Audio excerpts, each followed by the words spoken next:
প্রভু যীশু খ্রিস্ট একবার এমন একটি কথা বলেছিলেন যা শুনলে আপনার হৃদয়ের সমস্ত ভয় এই মুহূর্তেই দূর হয়ে যাবে।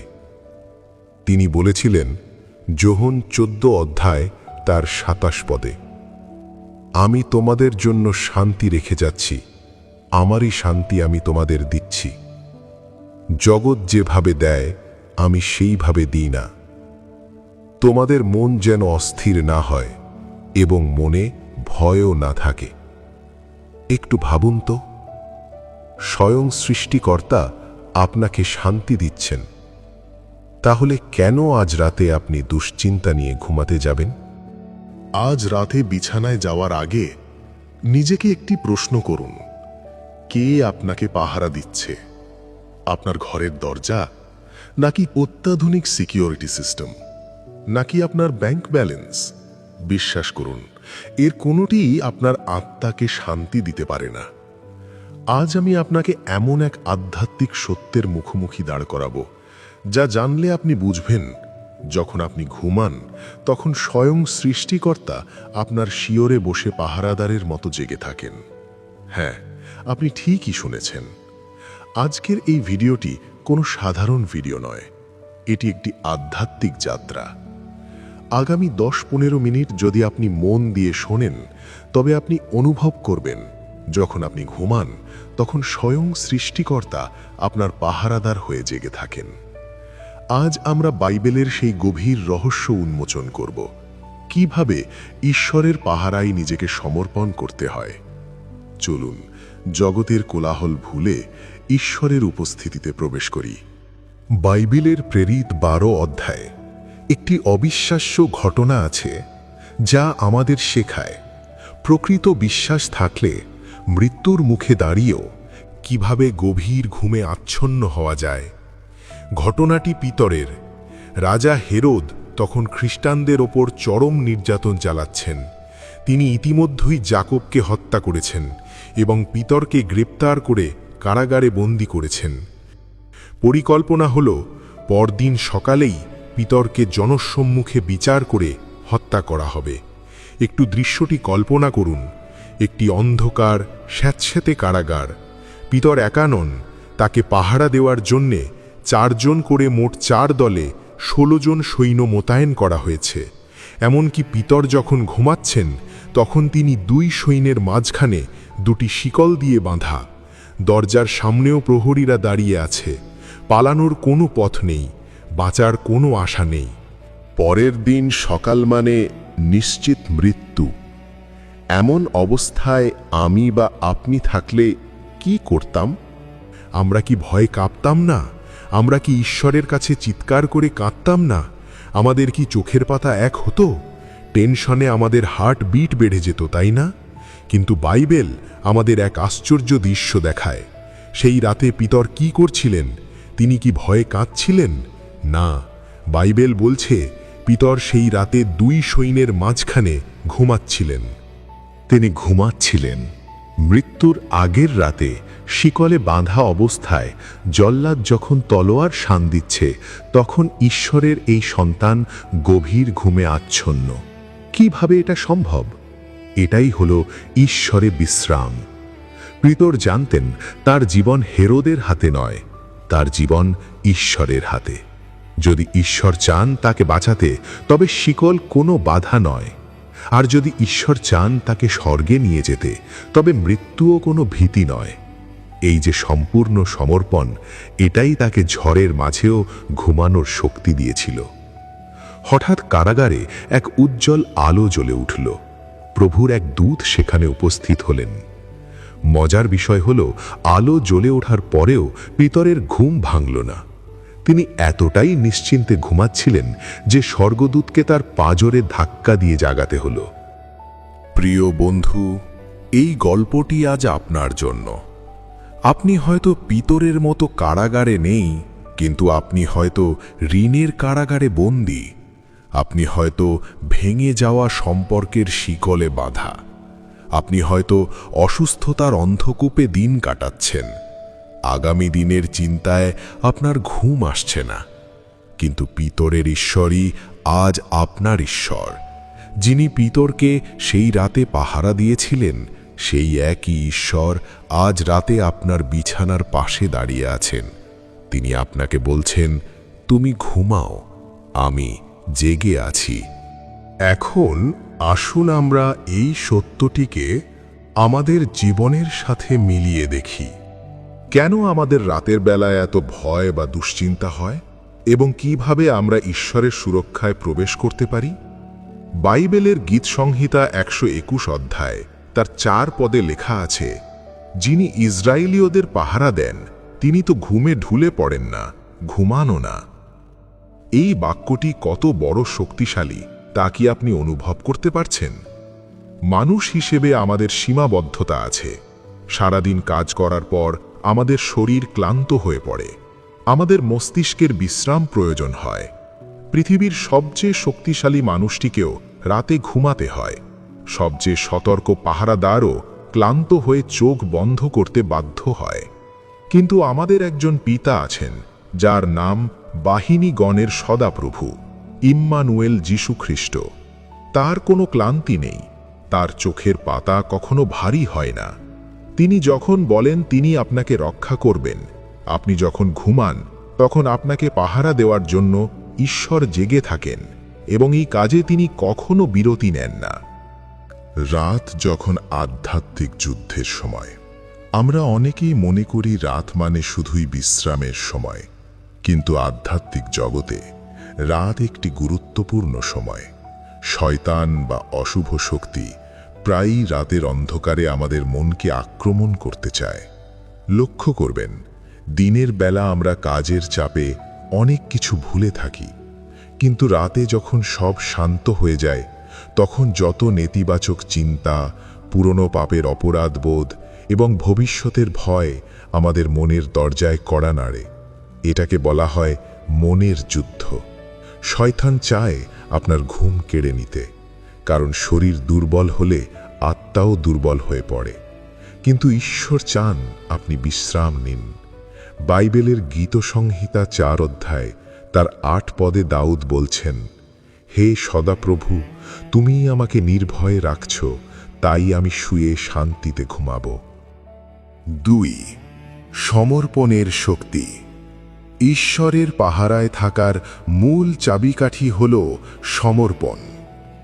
আমরা অনেকেই ঈশ্বরের কাছে প্রার্থনা করি, কিন্তু সমস্যাটা নিজের হাতেই রেখে দিই। ধরুন, আপনি অনেক ভারী বোঝা নিয়ে বাসে উঠেছেন। বাসে সিট পেলেন, বসলেন, কিন্তু ভারী ব্যাগটা নিজের কোলেই রেখে দিলেন।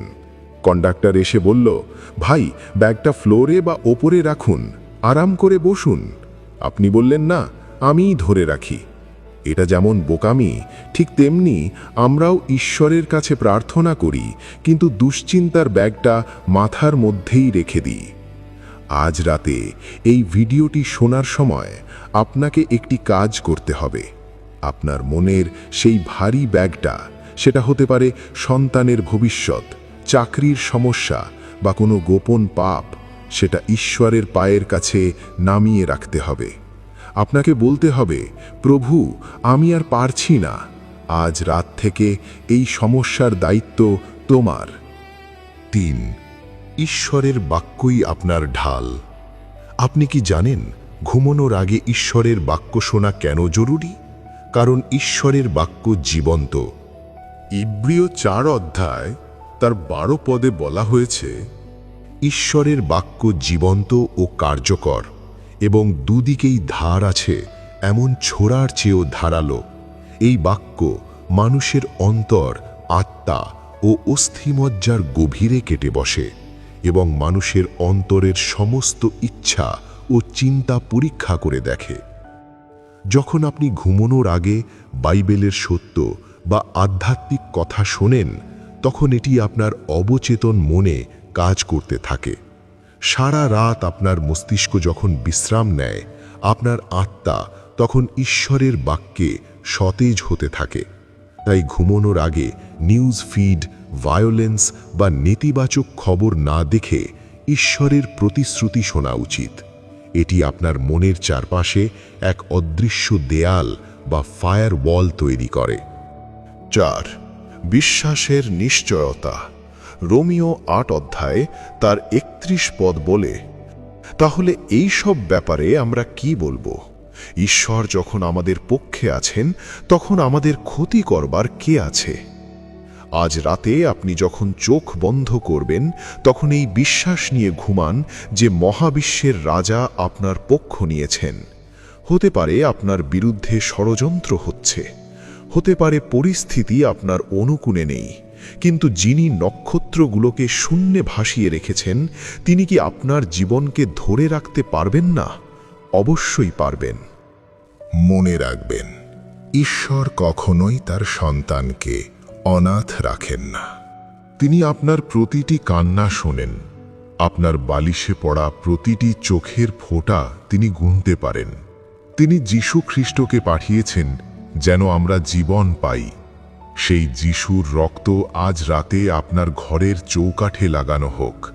যেমন মিশর দেশে ইসরায়েলীয়দের দরজায় রক্ত দেখে মৃত্যুর দূত ফিরে গিয়েছিল, তেমনি আজ রাতে যীশুর নামের গুণে সমস্ত বিপদ আপনার ঘর থেকে পালিয়ে যাবে। আমরা এখন সেই বিশেষ প্রার্থনার দিকে যাব।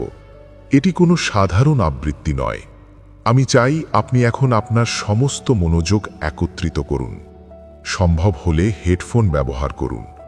আপনার ফোনটি পাশে রাখুন, চোখের পাতা বন্ধ করুন এবং আপনার শরীরকে শিথিল করে দিন। কল্পনা করুন যীশু আপনার পাশেই বসে আছেন। আসুন আমরা হৃদয়ের গভীর থেকে প্রার্থনা করি।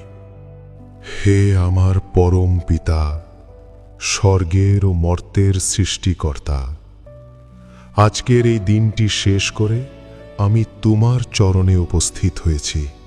প্রভু, সারা দিন অনেক দৌড়ঝাঁপ করেছি, অনেক মানুষের সাথে কথা বলেছি, অনেক শব্দ আমার কানে এসেছে, কিন্তু এই মুহূর্তে, এই নিস্তব্ধ রাতে আমি শুধু তোমার কণ্ঠস্বর শুনতে চাই। পিতা, আমি স্বীকার করছি, আজ সারাদিন অনেক বিষয় আমাকে চিন্তিত করেছে। আমার মন এবং মস্তিষ্ক ক্লান্ত। জাগতিক নানা দুশ্চিন্তা, আগামীকাল কি হবে, আমার পরিবারের কি হবে, আমার প্রয়োজনগুলো কিভাবে মিটবে, এই সব চিন্তা আমাকে ঘিরে ধরেছে। আজ রাতে আমি আমার সমস্ত বোঝা, হ্যাঁ প্রভু, আমার সমস্ত ভারী বোঝা তোমার পবিত্র চরণে নামিয়ে রাখলাম। আমার কাঁধ থেকে এই অদৃশ্য ভার তুমি তুলে নাও। হে সর্বশক্তিমান ঈশ্বর, আমি প্রার্থনা করি আমার এই ঘর এবং আমার পরিবারের জন্য। তোমার পবিত্র বাক্যের প্রভাবে আমি এই ঘরের চারদিকে যিশুর রক্তের সুরক্ষা বেষ্টনী তৈরি করছি। বাইবেলের গীত সংহিতা 91 প্রতিশ্রুতি অনুযায়ী আমি ঘোষণা করছি, কোনো মহামারী, কোনো বিপদ, কোনো অশুভ শক্তি বা রাতের কোনো ত্রাস আমার তাঁবুর কাছেও আসতে পারবে না। প্রভু, তুমি জানো আমার মনের গভীরে লুকিয়ে থাকা ভয়গুলোর কথা, যা আমি কাউকে বলতে পারি না। তুমি সেই সব জানো। আজ রাতে তোমার পবিত্র আত্মা দিয়ে আমাকে পূর্ণ করো, আমার চিন্তাগুলোকে শান্ত করো। যেভাবে তুমি ঝড়ের সময় সমুদ্রকে বলেছিলে, শান্ত হও, থামো, ঠিক সেভাবে আজ আমার অশান্ত মনকে বলো, শান্ত হও, থামো। হে পিতা, যদি আজ আমি জেনে বা না জেনে কোনো পাপ করে থাকি, কারো মনে কষ্ট দিয়ে থাকি, দয়া করে আমাকে ক্ষমা করো। আমাকে একটি পরিষ্কার হৃদয় দাও, যেন আমি শান্তিতে ঘুমাতে পারি। আমি আমার শত্রুদেরও ক্ষমা করছি, যেন কোনো তিক্ততা আমার হৃদয়ে বাসা না বাঁধতে পারে। প্রভু, আমি এখন ঘুমাতে যাচ্ছি। আমি বিশ্বাস করি আমি যখন ঘুমাবো, তুমি জেগে থাকবে। তোমার শক্তিশালী স্বর্গদূতেরা আমার শিহরে, আমার দরজায় এবং আমার জানালার পাশে পাহারায় থাকবে। আমার ঘুম হোক গভীর এবং আরোগ্যময়। এই ঘুমের মধ্য দিয়ে তুমি আমার শরীরের প্রতিটি কোষকে নতুন শক্তি দাও, আমার ইমিউন সিস্টেমকে শক্তিশালী করো। কাল সকালে যখন আমার চোখ খুলবে, তখন যেন এক নতুন আশা, নতুন শক্তি এবং তোমার অফুরন্ত করুণা নিয়ে দিন শুরু করতে পারি। শয়তানের সমস্ত কৌশলকে আমি যিশুর নামে বাতিল করছি। দুঃস্বপ্নকে আমি বাতিল করছি। অনিদ্রাকে আমি যিশুর নামে আদেশ করছি, আমার শরীর থেকে দূর হও। কারণ ঈশ্বর তার প্রিয় পাত্রকে ঘুমেও আশীর্বাদ করেন। ধন্যবাদ পিতা, কারণ তুমি আমার প্রার্থনা শুনেছ। আমি অনুভব করছি তোমার উপস্থিতি। এক অদ্ভুত প্রশান্তি আমাকে ঘিরে ধরছে। আমি নিরাপদ, আমি সুরক্ষিত, আমি তোমার কোলে আশ্রয় পেয়েছি। সব মহিমা, সব গৌরব আর সব প্রশংসা একমাত্র তোমার। আমাদের উদ্ধারকর্তা প্রভু যীশু খ্রিস্টের নামে এই প্রার্থনা চাই। আমেন।